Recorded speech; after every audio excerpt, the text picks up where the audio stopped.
Bam! Right there, she drops a bombshell that's both a fact and a dagger. The EB-1 isn't just any visa. It's the golden ticket for geniuses, Nobel Prize winners, world-renowned artists, Olympic athletes, scientists who change the game. It's America rolling out the red carpet for the best of the best, a formal invite to those who've proven they're indispensable. And Melania, a model, not a Tyra Banks, not a Cindy Crawford, not a Naomi Campbell, somehow scored one. Crockett doesn't yell or curse. She just lets that sink in for a beat, then asks a question so simple it feels like a blade slipping between ribs. What did Melania do to deserve that title? All right, let's dive into this fiery showdown and unpack how Jasmine Crockett took on Donald Trump in a debate that didn't just rattle him, it tore down the carefully crafted facade he's built over decades. This wasn't a typical political sparring match with empty jabs and rehearsed sound bites. No, Crockett went straight for the jugular, zeroing in on a weak spot Trump's team probably never saw coming. Melania Trump, the ever-elusive First Lady, who stayed in the shadows, while her husband hogs the spotlight. But when Crockett brought up Melania's EB-1 visa, known as the Einstein visa, the room froze. It was a contradiction so glaring in Trump's hardline immigration rhetoric that even his staunchest defenders had to sit up and take notice. Let me walk you through this moment with all its sharp edges and biting truths, in a way that's raw, real, and relentlessly logical. Picture the scene, a heated debate, tension thick enough to cut with a knife, cameras rolling and millions watching. Trump's up there, likely expecting the usual attacks on his policies, or past scandals, ready to deflect with his trademark bluster. But Jasmine Crockett doesn't play that game. She doesn't need theatrics, dramatic pauses, or raised voices to land a blow. She stands there calm as a still lake and starts telling a story that's so loaded with irony, you can't help but either laugh out loud or bite your lip in disbelief. Her voice is steady, almost conversational as she lays it out. Melania Trump, international model, First Lady and holder of an EB-1 visa, the Einstein visa, reserved for the brilliant minds America absolutely needs. Bam! Right there, she drops a bombshell that's both a fact and a dagger. The EB-1 isn't just any visa. It's the golden ticket for geniuses, Nobel Prize winners, world-renowned artists, Olympic athletes, scientists who change the game. It's America rolling out the red carpet for the best of the best, a formal invite to those who've proven they're indispensable. And Melania, a model, not a Tyra Banks, not a Cindy Crawford, not a Naomi Campbell, somehow scored one. Crockett doesn't yell or curse. She just lets that sink in for a beat, then asks a question so simple it feels like a blade slipping between ribs. What did Melania do to deserve that title? She's not denying Melania's beauty. No one does. But an Einstein visa isn't handed out for knowing how to pose in front of a camera. It's for impact, industry-shaking, world-altering contributions. Crockett pauses, letting the question hang heavy in the air, then flashes a small smile, as if the answer is too obvious to even say out loud. This isn't about a model snagging a visa. It's about power bending every rule in the book. Melania didn't need achievements, didn't need awards or groundbreaking work. She had connections, the Trump name, and that was enough. While thousands of immigrants scrape together novel-length resumes, gather accolades, and still face rejection for the smallest slip-up, Melania waltzed right through. Crockett doesn't need to hammer it home. The image is clear. The EB-1 wasn't earned. It was a wedding gift, a VIP pass, stamped with privilege. But she's not done. This isn't just a personal jab at Melania or a cheap shot at Trump's family. Crockett's playing a bigger game, using this single visa as a mirror to reflect the ugly, hypocritical face of Trump's entire immigration policy. She forces everyone to ask themselves, is this fair? She doesn't answer for them. She doesn't have to. The contradiction is glaring. Trump's built a career railing against immigrants, painting them as threats, criminals and drains on America, while pushing for walls, bans, and tighter visas. He's sold America First as a patriotic battle cry, a narrative of protection and security. Yet behind closed doors, the rules don't apply to his own. Law and order for the masses, shortcuts for the family. If this system is fair, why does a model get an Einstein visa, while doctors, engineers, and researchers, people America desperately needs, are left waiting at the border or, worse, turned away? Crockett pivots smoothly, widening the lens.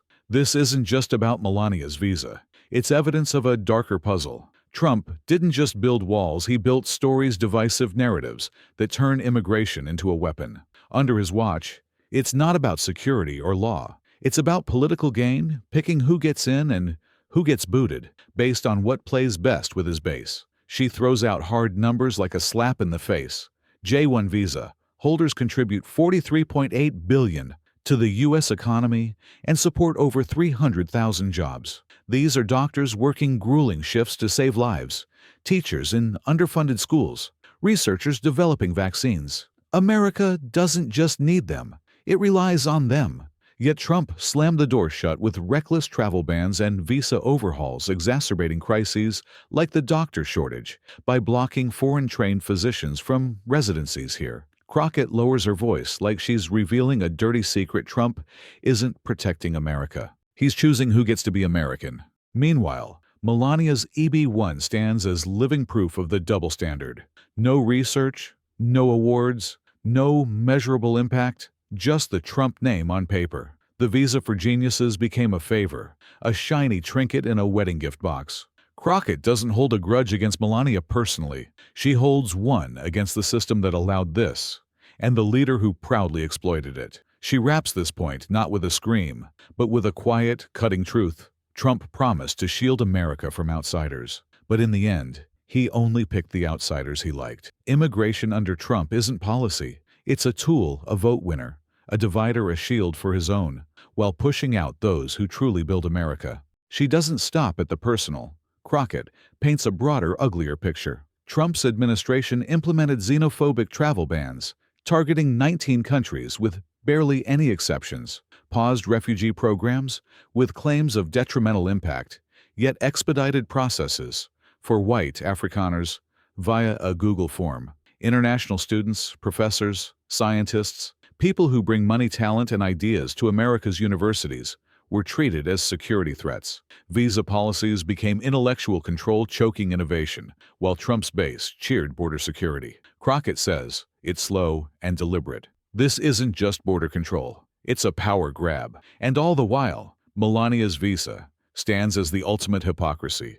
No questions asked, no proof required, just privilege bending the rules. Her final blow is a question that silences the room. If this system is fair, why didn't Melania have to prove anything while students from unfavored countries have to prove everything and still get rejected? The silence is the answer. Crockett doesn't exaggerate or dramatize. She just lays bare the reality. Standards don't disappear under Trump. They just bend for the rich, the connected, the inner circle. Immigration policy isn't about protection. It's about power and personal image. A terrain of caprice and selective punishment to demonize and scapegoat while shielding his own. She closes with a line that's tired, almost resigned, but cuts deep. America first. Don't joke. This is my family first. This wasn't just a debate moment. It was an indictment delivered with the calm precision of a surgeon. Crockett didn't need to scream or wave her arms to make everyone feel the sting. She exposed Trump's immigration narrative as a sham,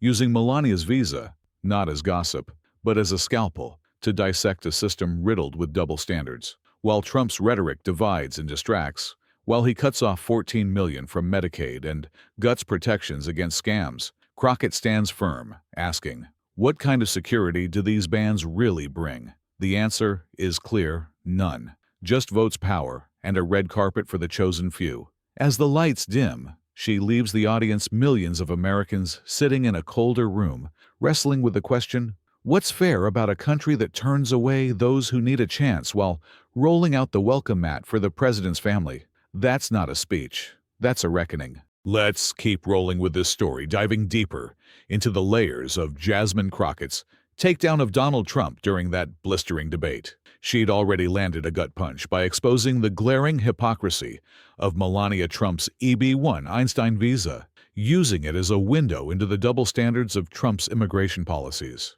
But Crockett wasn't content to stop at a single personal contradiction. She widened the scope, turning her critique into a full-on assault on the broader narrative. Trump has spun a narrative that's not just flawed, but deliberately divisive and destructive. With a voice that stayed cool and cutting, she peeled back the curtain on how Trump's leadership style policies, and even his party's direction, have veered into dangerous territory. Buckle up, because this next part gets even sharper, with a relentless focus on the bigger picture and the real-world damage left in Trump's wake. Having already set the room on edge with the Melania visa bombshell, Crockett shifted gears to address the systemic rot at the heart of Trump's immigration stance. She wasn't just pointing out a one-off favor for the family. She was dismantling the entire America First myth Trump's peddled to his base. Trump turned immigration into a weapon.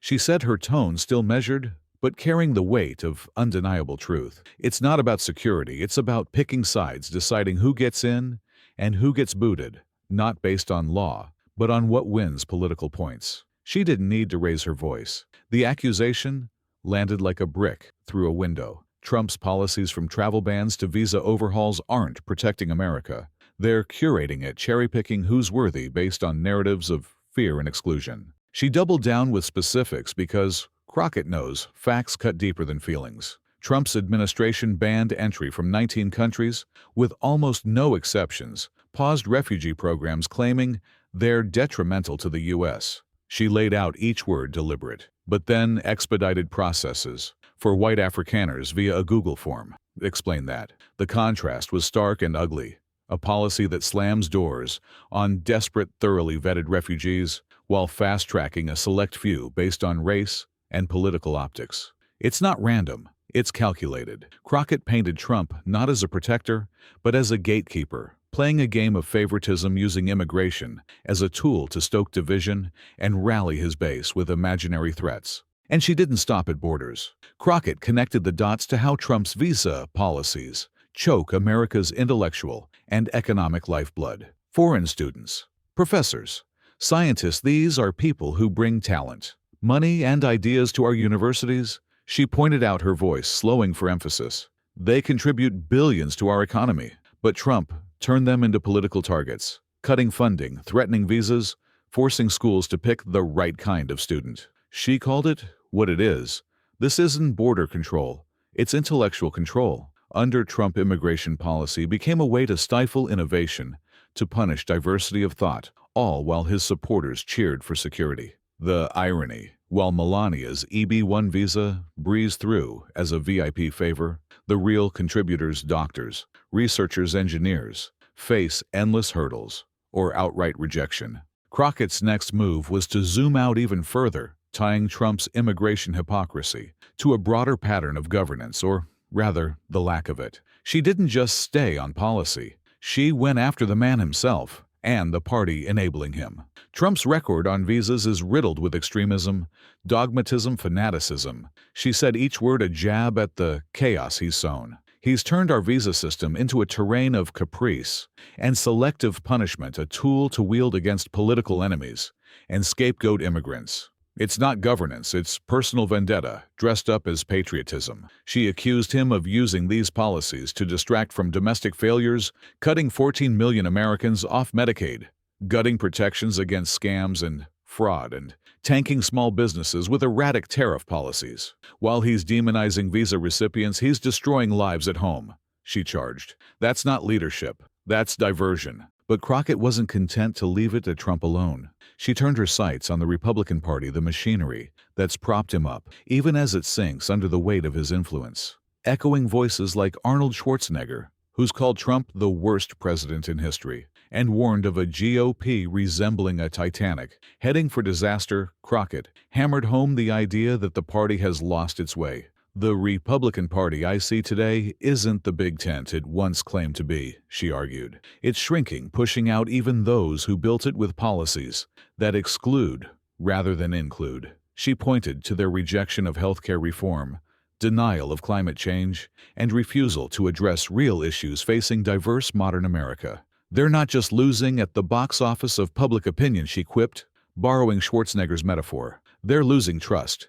And no party survives without that. She didn't hold back on Congress either, calling out the GOP's inaction as a direct result of incompetence and unwillingness to govern. This is the most unproductive Congress in memory, she said, frustration seeping through her calm demeanor. The people y'all keep putting in charge don't know how to govern, and honestly, they don't even have the will to. She pointed fingers at House Republicans for killing border funding bills sent from the Senate, undermining their own cries for border security. If they want to do some work, Democrats are ready. Senate Republicans seem ready too. But the House? They're letting a shadow President Trump call the shots from the sidelines. It was a scathing accusation, a party so beholden to a man no longer in office that they've paralyzed the country, all while pointing fingers elsewhere. Crockett's critique of Trump's lingering influence was biting. He's not just a failed leader. He's a shadow vice president, pulling strings with no official position, pushing policies that make no sense, she said. She even took a swipe at his allies, like Elon Musk, who can't run for president as an immigrant, yet pushes anti-immigrant rhetoric alongside Trump's base. How can we move forward when those in power let someone like this dictate from the background? She asked, her voice dripping with exasperation. This administration, and the GOP enabling it, isn't just ineffective. They don't want to do anything. They're running the country into the ground, and we're all paying the price. Her humor cut just as deep as her critiques, especially when she turned to Trump's inner circle. On Rudy Giuliani, she didn't mince words. He's lost everything: his law license, his money, his dignity, even his hair dye. The room couldn't help but chuckle. But the point was deadly serious. Trump surrounds himself with failures, people who've tanked their own careers in service of his chaos. On J.D. Vance, Trump's VP pick, she scoffed. Another loser. Now, even the single cat ladies are coming for their ticket. It's funny, sure, but it's also a jab at Trump's terrible judgment and team building, a reflection of an administration built on loyalty over competence. Crockett circled back to the border issue, refusing to let the GOP off the hook. The only reason we haven't gotten funding for the border is because House Republicans killed the bill, she stated plainly. They talk a big game about security, but when it's time to act, they stall. If they truly want to work, we're ready. But maybe the truth is they don't want to do anything at all. It's a damning assessment, not just of inaction, but of intentional sabotage for political gain, all while Trump looms as the puppeteer. Her closing was a masterstroke, blending exhaustion with resolve. I didn't come to this chamber to play games, she said, her voice firm. I came to answer to the American people, to keep them safe. But with leadership like this, Trump's shadow GOP in action, a system bending for the powerful, while breaking the rest, we're stuck. And it's not just a failure, it's a betrayal. She left the room, and the millions watching, with a question that lingered like smoke. What's fair about a country where the immigrants who need a chance are turned away, while the president's family gets a red carpet, where policies aren't about progress but power, where a party lets a failed leader steer from the shadows? This wasn't just a debate. It wasn't just a critique of Trump or his visa hypocrisy through Melania's story. It was a full-scale indictment of a system, a party, and a man who've prioritized image division and personal gain over the country they swore to serve. Crockett didn't scream or flail. She dissected with precision, leaving Trump exposed, the GOP scrambling, and the audience wrestling with uncomfortable truths. As the lights dimmed, her words echoed. This isn't governance, it's a performance, and we're all paying the ticket price for a show that's running America into the ground. That's not just a sting. That's a scar.